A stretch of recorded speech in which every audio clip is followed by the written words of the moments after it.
Hello, hello, my people. Welcome to part one of this Patreon exclusive, where we will be having a conversation with Cleopatra about ancient Egypt, life in ancient Egypt, slavery in ancient Egypt, and mummies in ancient Egypt. Thank you for listening and watching. I am so excited about this. This is a Patreon exclusive. I did a thing. I finally made a Patreon. You guys have been asking me for years to make a Patreon. And I just didn't see how it would fit in my schedule previously. With doing personal readings and having so much other things I'm trying to build up outside of my YouTube channel, I was like, how am I going to do a Patreon as well? But as time goes on, a Patreon makes more sense. A Patreon is where I can share exclusive content with you all. A Patreon is where I can post videos, and maybe be more inclined to um, go the extra mile for paid members, for my paid patrons. A Patreon is also where I can be a bit more unfiltered, So I was like, a Patreon actually sounds kind of fun. So I have made a Patreon. Part two of this video is already up on my Patreon. So if you want to see part two, become a member of my Patreon. The link should be somewhere in the description box below or the comment section below. But I definitely look forward to doing more videos, more Patreon exclusives. On my Patreon, you will find a lot of astrology videos, a lot of videos about zodiac signs, as well as psychic tarot readings. Classes is also going to be available on my Patreon, along with exclusive content such as, conversations like these with Cleopatra, maybe some behind the scenes content, live streams, and different types of things. So Patreon's going to be really fun. In this conversation with Cleopatra, we're going to be talking about life in ancient Egypt, mummies, and slavery in ancient Egypt. I'm very excited. Let's get into it. Of course, the first thing I'm going to do is say a quick prayer and get into the reading. Thank you, Father God, for protecting my energy, my thoughts, my mind, and my emotions. Thank you for protecting the energies, thoughts, minds, and emotions of those watching this video. Thank you for protecting Cleopatra's energy and allowing her to feel safe and sacred in this space so that she can share her stories with us about life in ancient Egypt, mummies, and slavery or servants in ancient Egypt.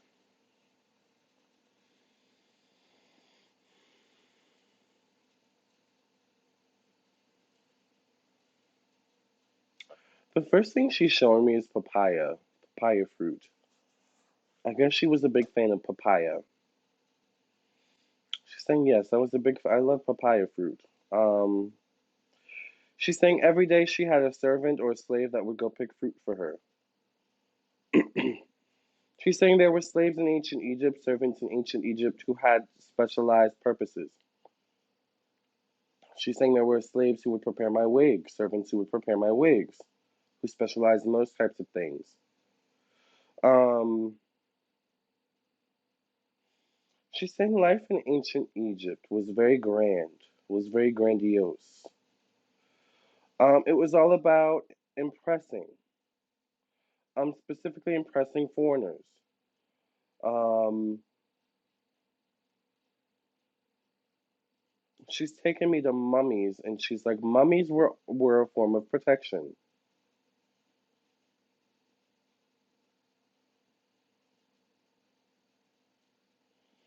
She's saying there were certain mummies placed around ancient Egypt and specific places that she's saying you have to think a mummy is literally just a preserved body, a preserved dead body.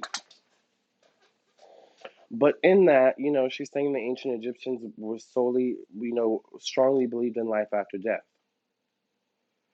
So she's showing me that mummies were a conduit between this plane, this realm, and the spiritual realm. She's saying mummies were also an offering to the gods. Specifically, she's showing me Osiris, Anubis, and Isis. Mummies were taken to the. She's saying cults of Isis, cult of Osiris, cult of Anubis. But when she says cult, she's showing me like a temple. So I guess you're saying back then the temples were called some form of a cult. Um, she's saying these deities did did the rites of the dead.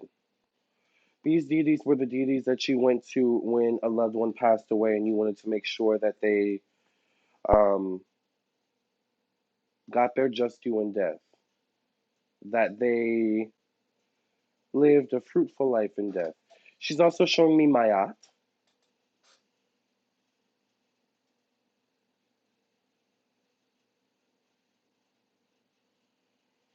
She's saying, in terms of the mummification process, the main body parts that were revered in terms of taking out these body parts and utilizing them for purposes were the tongue, which is about speaking. She says the teeth as well, the heart, which she's saying the weighing of the heart, the feather, the mayat was a real thing. Um, she's saying sometimes the penis, the fingers, um, and the eyeballs were particularly the main body parts that were revered, that were, um, she's saying stolen sometimes or utilized for magical purposes or for the purposes of decoration or look, I have the eyeball of so and so kind of thing. Um, and she's literally showing me an eyeball with like still like the pink tendon attached to it in the back. I know it sounds really morbid. Um, literally sitting in like a mason jar with some sort of liquid that I guess preserves the eyeball in it, and literally the eye's just kind of sitting there looking like just like it's creepy. But she's saying this was like decoration. It was also protection. The all-seeing eye, the evil eye kind of thing. Um, she's saying she had the eyeball of her dad, or she had some sort of body part of her father's. She's showing me an eyeball, or something like that.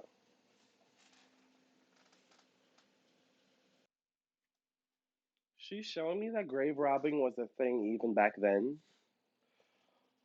She's saying people, ancient Egyptians themselves, typically of poor stature or people who were upset at the kingdom, and were trying to get back, would rob graves. Of course, she's saying, if she found out who it was that robbed these graves, specifically graves that were of high importance, she's also saying she's kind of going, and I even mean like the graves of the pharaohs, the Valley of the Kings kind of thing, and the queens. Like, if I found out you stole something from them, it was off with your head kind of thing. She's saying, and your head would be a souvenir. Um, she's saying your head would be taken to the Valley of the Kings, to the graves in which you stole, and would like be on display for the kings or the pharaohs or whoever to seek their revenge, to get their revenge. Um, so she's saying dead bodies were sacrificial. They were ritualistic in ancient Egypt. She's saying it was not odd to see a severed head and a body without a head on it. These things weren't odd to her.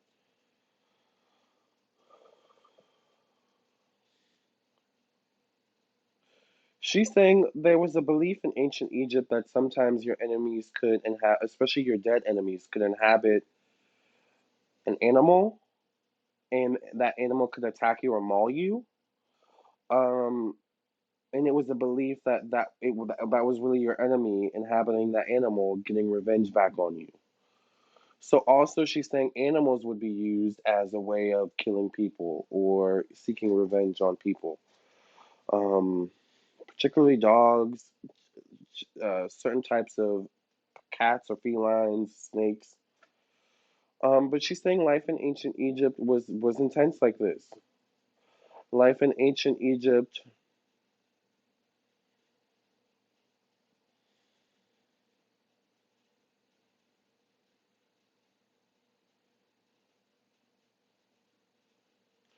She's saying it was a sense of a commun. It was a sense of community,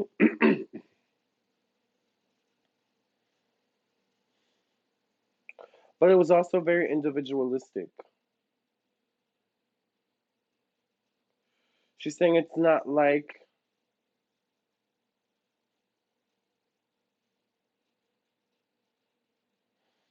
she's saying it's not like today, for example, in America, where certain people are patriots and very proud of their country, take heed in their country. Other people hate their country but stay in America.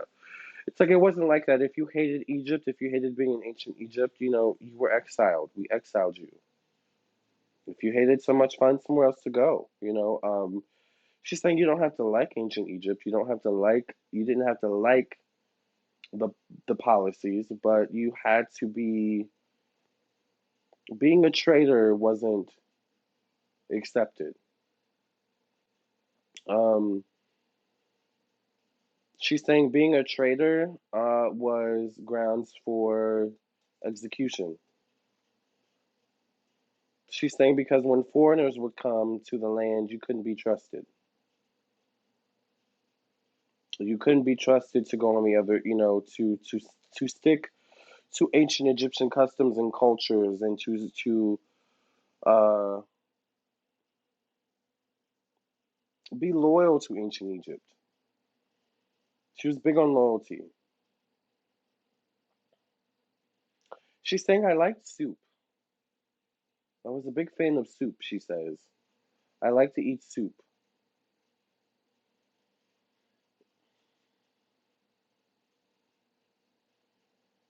She's saying she was an early bird. She liked to get up early. She's saying she liked to get up before everyone else, before the town, city, state of country, continent of ancient Egypt really started to hustle and bustle. She's saying, I guess the day really started in ancient Egypt. You would see people started, like the streets and things starting to fill up around in today's time, 7 a.m. She says. So if that was the case, she would be up by like 4. Um, she was really big on the moonlight. I see her riding under the moonlight, riding and looking up at the moon, riding and looking up at the moon. She was a big planner. She liked to plan her days. She liked to plan the next day. Um,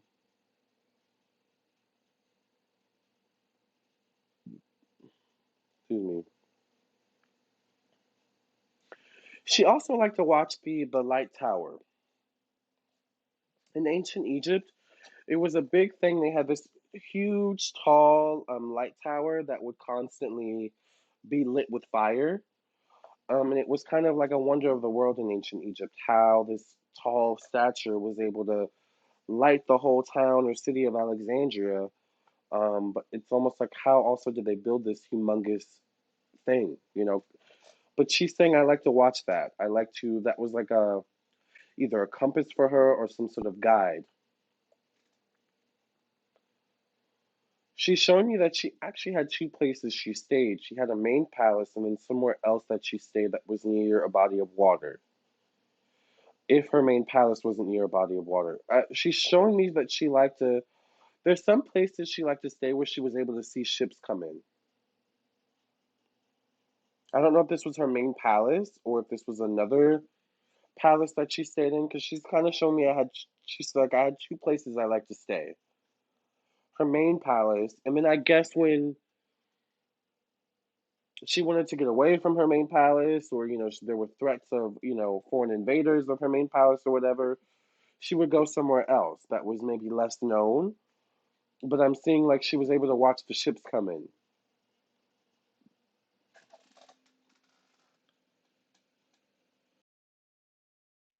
She's showing me her as a young girl now, and a lot of the same things that she liked to do as a young girl, she just liked to do as she got older.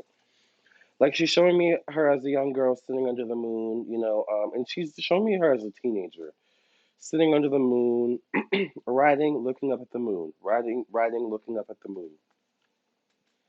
There was also some fascination with mummies when she was young. that caused her to go into looking further into mummies or mummification or the process of mummification. There's something very interesting to her about that process of actually like mummifying about a body. And like what goes on underneath those, it's like I see her looking at literally someone mummify a body and the body being wrapped and mummified, and she's kind of looking at it like, okay, well, what's going on underneath there now? Do they still look the same? She's kind of going like did their body chemistry or structure change? Um, she was big on like preservation of bodies, preservation of the body.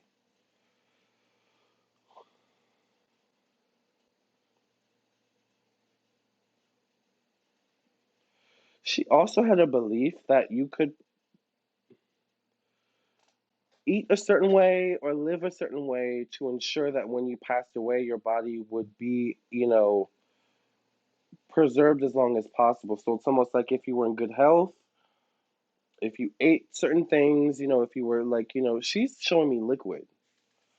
She's saying that that's part of why I was big on soup. Like, soup is a food where, if you want to look beautiful when you die, she's saying eat lots of soup.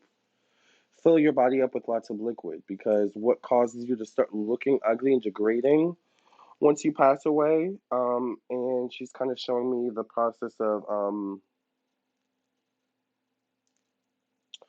what is it called? Post mortem. She's saying often like bodies who go through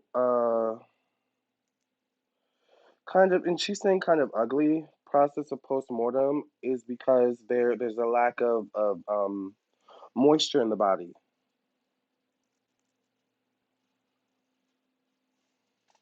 She's saying a lack of moisture in the body causes your body to more easily um, stiffen up when you die, become less pliable. She's saying it's possible to preserve the body and still keep it in relatively good condition long after you die. She's saying part of the process is mummification. Part of that process is how you treat your body while you're alive. Because she's saying, once again, ancient Egyptians believed that there was life and death. There was life and death, but there was life in death.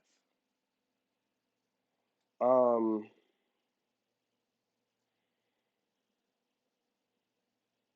and she's saying there's something about the mummification mummies that's intrinsic in that idea of life in death for ancient Egyptians and her specifically. Um,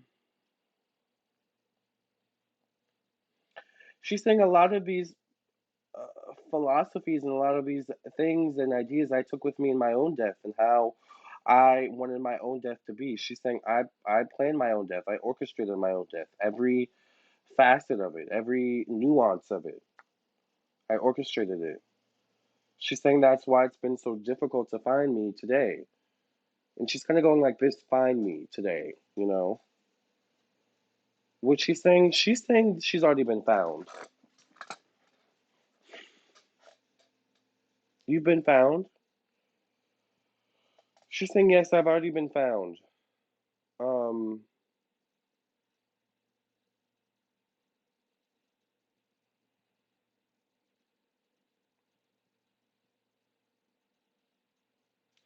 maybe she's saying it's Mark Antony they're still looking for. Or trying to confirm whether or not it is him. Is this Mark Antony? Is it not Mark Antony? She's saying the only reason why they haven't announced me being found is because they don't want infiltration of Egyptian government. They don't want an influx of tourists coming in just to see Cleopatra. Just and then God forbid, you know, um, they steal her. There's this big threat or looming. What's the word? fear, I guess, that grave robbing has always been a thing in ancient Egypt. There's a looming threat or fear that they will. I don't know who they is, or someone will steal Cleopatra's body, steal Cleopatra's treasures. She's saying, I am very sacred to ancient Egypt. They see me as very sacred. They see my body as very sacred. So this is why it hasn't been announced that they found me. She's saying, why do you think things have gone so quiet as to the search for me in my body?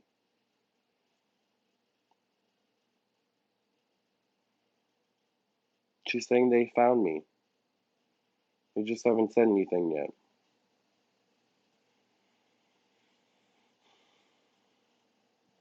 She's saying I was buried with pearls,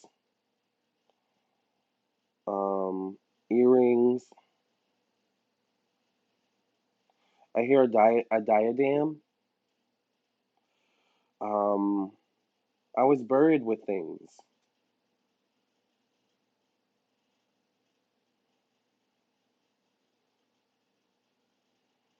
I hear excavating. So they may be excavating her body, but she's showing me her like literally her mummified body. It's decayed. It's her body looks browned, but I see them excavating her body, excavating her teeth, confirming in fact this if this is really Cleopatra. She's saying they're also looking for my children. They're looking for my descendants to confirm that it is in fact me. She's saying there's a whole process behind her excavation. Like I see them also going into her father, the body of her father, digging up his body to confirm is it not? But it's very secretive. It's very secretive. Even the trips to the tombs in the valleys of the kings and queens and things like that. It is very secretive. It's very like she's saying in USA terms, like the CIA kind of thing. Not well known, she says.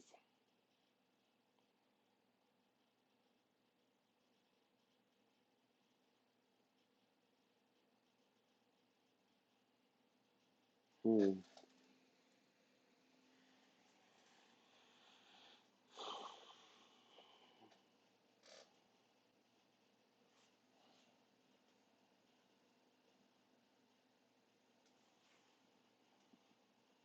She's saying they're learning things about me though that contradict with what's been taught about me.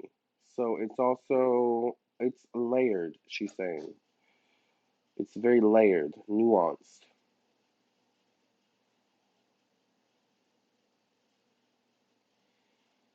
She's saying they may have also even found the mummies of her pets.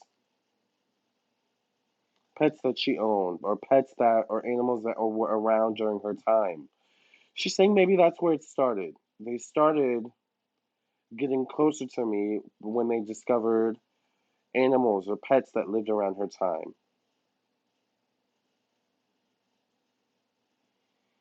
And then they found me, she says.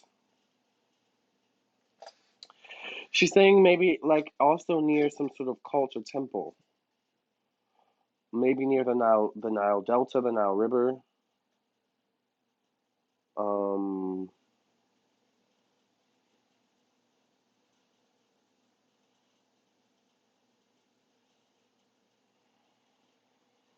she's saying, but that's the thing about ancient Egypt. There's things even in today's terms in time in 2021 going into 2022 that have yet to be discovered, that are buried deep underground, but that still somehow magically enhance the land of Egypt.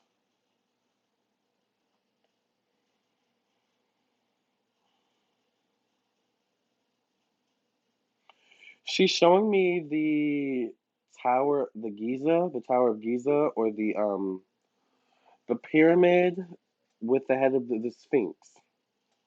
And she's saying there's dead bodies buried near there, underneath there, which give life to the Sphinx, which give life to the Pyramid.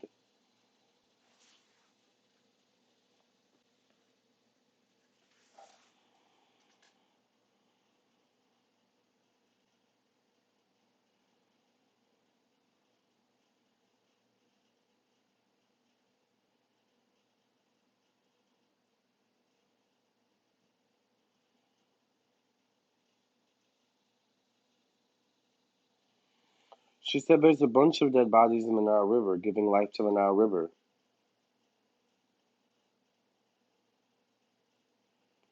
Bones are scattered at the bottom, she says. Treasures are scattered at the bottom.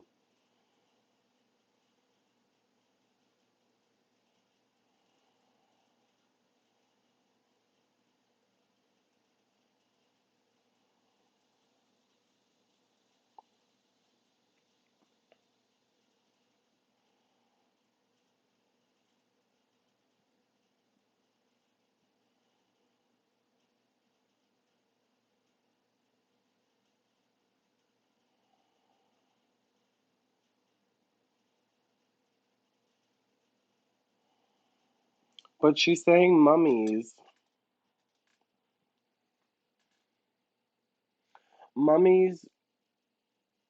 were created to ensure life after death. She's saying to ensure that 2,000, 3,000, 15,000 years after death that one could still be buried up, dug up, and excavated.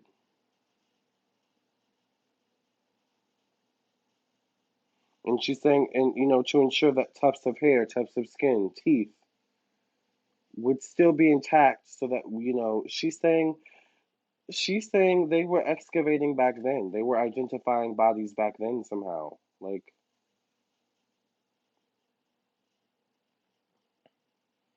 but she's saying mummies was also a way to protect the body. Once again, remember I was saying at the beginning, mummification was a form of protection. Mummies were a way to protect the body from grave robbers, because you had to unwrap the bandage to see who actually was, did this body belong to? Who is this body?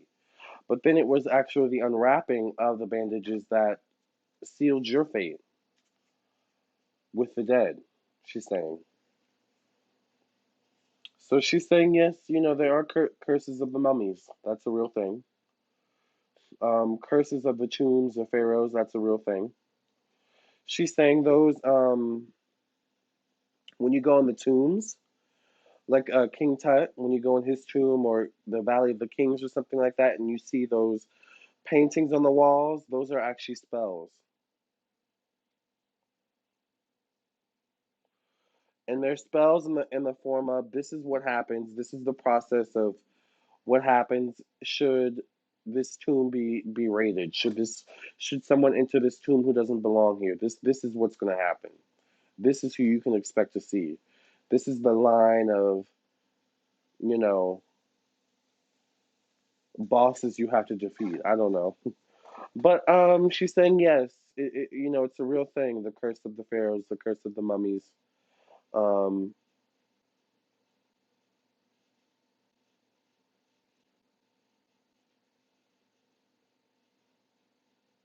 and she's saying they didn't want what happened to King Tut to happen to me. She's saying they didn't want it then they don't want it now. So on that note, Cleopatra, we're gonna move on to part two. Thank you so much, Queen, for allowing us to just be in your presence as always. If you want to see part two, once again, check out my Patreon. Become a member of my Patreon. I look forward to sharing more exclusive content with you all on my Patreon. Remember, the link should be in the description box below, the comment section below, and I will see you guys in the next video on Patreon. Love and light.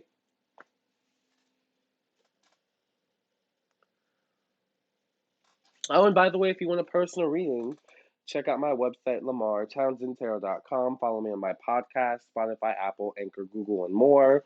My Vimeo, my Instagram, Facebook, TikTok, Twitch, and my YouTube. Love and light.